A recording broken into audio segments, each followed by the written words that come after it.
I can't explain this to you. Make the president look bad. What are you talking about? Do not wear sexy boots. We're beyond shame at this point. Then you are sadly I'd just like mistaken. to note for the record You had to be that right. it is humiliating. I just did. Thank you. Woo! No, there's already been thousands of videos, clips, articles, and talking heads talking about how social and traditional media have been responsible for all of our divisiveness over the last, say, 10 years. Most of the time, the angle these writers and yappers take is that one side of the political spectrum is the cause of such divisions, and the other side is a pillar of unbiased truths and hard facts. This video is not to beat that dead horse again, nor agree with finger pointing, but my take on the overall discussion instead and what I'm planning to do going forward. What I'm suggesting is the problem is you and me not knowing actually what we believe in. The narrative isn't wrong. The media landscape is helping drive division, but they're dividing us because you want them to, in a way. Now, the simple answer is they do this for ratings. But who drives those ratings? Many will tell you that the anger, fear, and anxiety about the future is what keeps you glued to your screens. In this case, the pundits and writers are putting out little pieces of rage bait for you to bite onto and get radicalized on. However, I think this discussion is letting you, the viewer, off a little too easily. I'm not here to defend the Metas and News Corps of the world. I really do think that these companies capitalizing on division is an accelerator for violence and isolation in our society, but there is a degree of choice the viewer makes to engage with the content that they consume. I understand that as a viewer you're outnumbered. It's not entirely your fault that you're watching and consuming this. You're up against a team of the best psychologists, designers, and engineers whose sole focus is to analyze every pixel of a broadcast and every feature of a scrollable feed to make the most addicting experience possible. But I have two rebuttals. The unpopular of the two is that it's your choice to engage. Delete the apps, get rid of your TV, detox from the landscape. I understand this one is easier said than done. I myself have not accomplished this.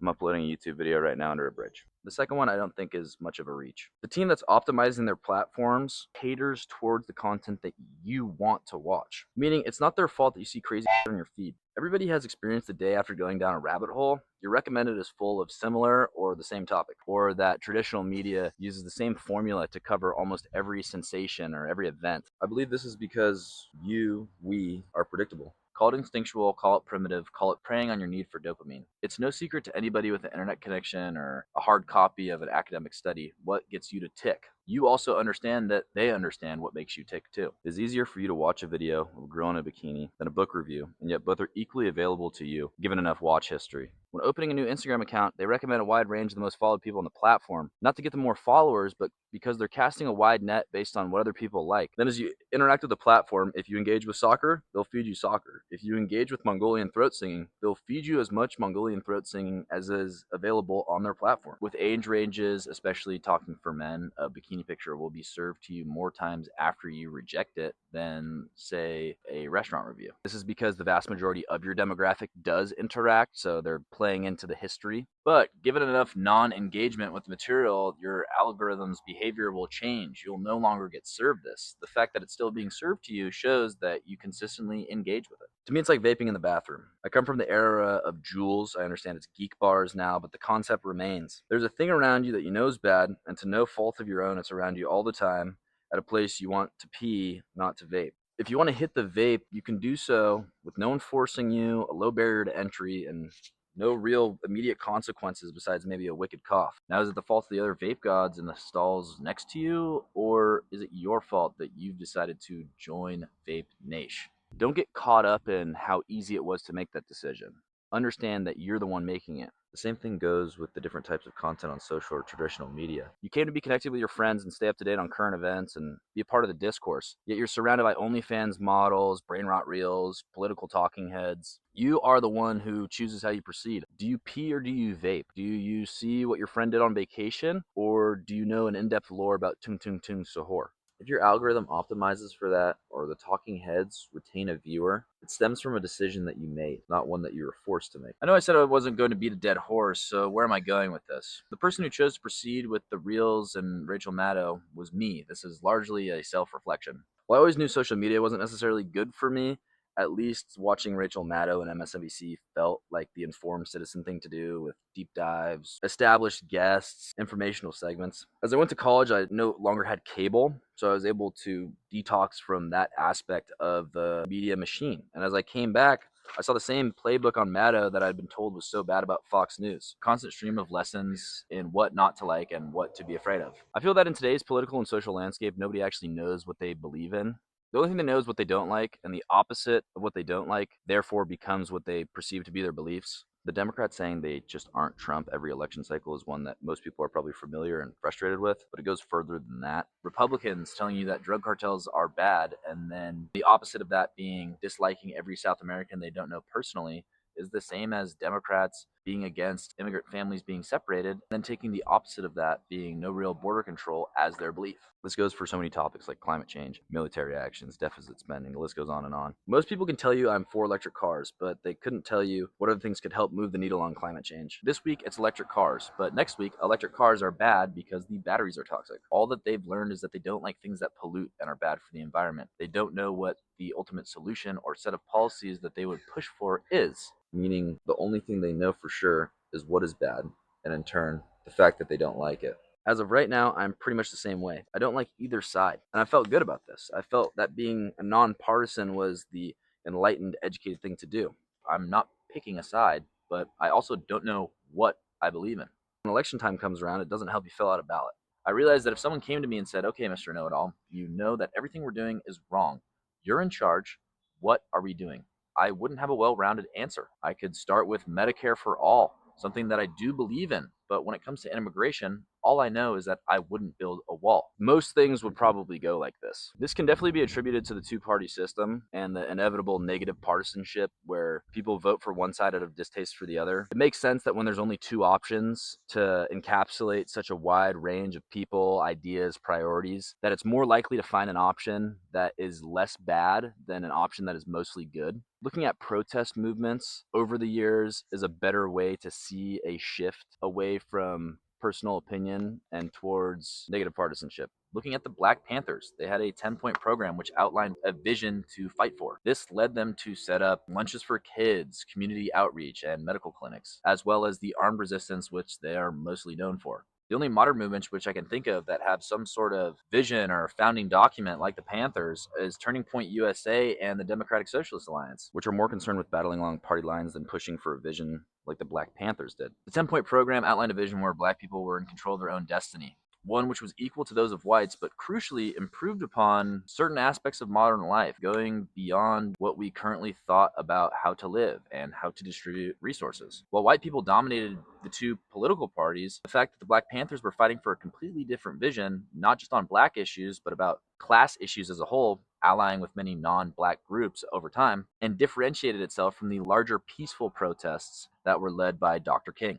In terms of the DSA today, it focuses mostly on supporting the issues of the moment, like Palestine, No Kings, anti-ICE rallies. While I'm not arguing against these protests, I think the fact that they aren't setting up community programs and many of their members aren't familiar with a lot of the core text of the movement alongside the protest shows that there isn't really a tie of what they want to do, more so what they want to resist. I believe a lot of their membership is driven by a distaste for conservatives and establishment Democrats, a negative partisan action, not one of supporting the stated cause of the organization. The distaste is so strong that people join a group of other disillusioned people. The solution to distaste is then resistance and not providing an alternative.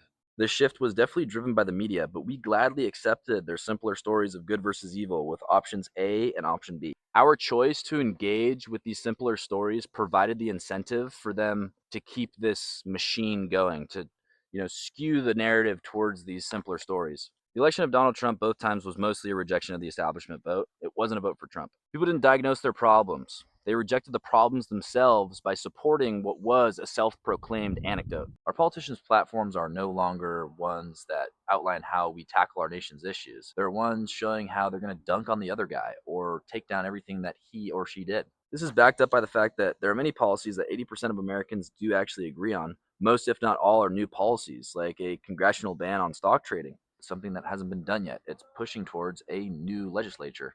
But 90% of airtime and 90% of discourse is focused on things like the war in Iran, which is trying to solve something that was largely already tackled in the Obama era. Also, the divisive issues that we're talking about are universally accepted as a problem. This should provide a foundation for a whole spectrum of solution, a whole spectrum of ideas on what we can do to improve. Instead, we use it as a stage for a two-dog race nobody is 100% happy with. No one can dismantle the two-party system from the inside by trying to, split one party into two and then two into four. But I believe by removing yourself, it makes parties no longer necessary. What I want to do for myself is no longer be a person who roots for a dog in this two-hound race. I want to know what my vision for a better future would actually look like and how I would get there. I don't want to just disagree with people. I want to provide an alternate solution.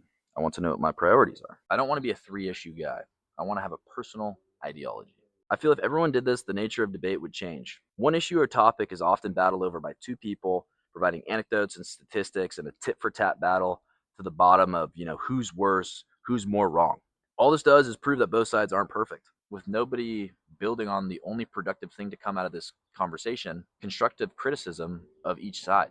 It's regressive, and most importantly, it accomplishes no consensus as to what pieces would work. What if the two people came together, each with a personal ideology? One guy loves nature and has a whole vision as to how we would begin living more in tune with our furry and feathered neighbors. The other guy loves to travel and has a vision for the future where there's more infrastructure to facilitate it. Each can agree on building out high-speed rail and sustainable transport, but they can also debate on what materials should be used and how realistic it would be for large pieces of the population to go without modern conveniences. Both walking away aligned with some things and having notes on others. This builds a sense of shared priority, which is productive. It also renders political parties useless. Political parties are just used to get agendas passed. It creates the agenda, it argues for the agenda, and it organizes support for an agenda. If each person has their own agenda, then there's no need for an A option and a B option. People do the thinking for themselves. They don't need it done for them. At least it would make it a lot easier for the two parties to not have so much control over who gets elected. Instead of an A and B, there's a whole alphabet of solutions. A through D can support 3 of the same issues, disagree on 5, and vote for the same person who prioritizes all 3. The reason I share this with you is because I think making videos again is a way to accomplish something like this for myself. I've just graduated college and I'm out of predetermined goals and done with predetermined ideas. I know I want to do something good and something of value, not necessarily in terms of money, but I don't know what. I also don't want to do so in a vacuum. I am someone who likes to do and make, so just pondering and writing notes down in a journal doesn't quite do it for me. I feel like having a fun way to put my ideas on paper, edit them, rewrite them, reconsider them, research them, would actually push me along this path to figuring out what I actually believe in. So if my videos are all over the place, it's because in my mind, it's helping me determine what's what. Maybe Peter Thiel is right. Humans shouldn't exist. Maybe Mamdani is right. Free grocery stores is the answer. All I know is that I don't know right now. And I hope to come back in some time and change that answer. If you think I'm full of leave a comment. If you think I might be onto something, subscribe. And if you don't know, figure it out.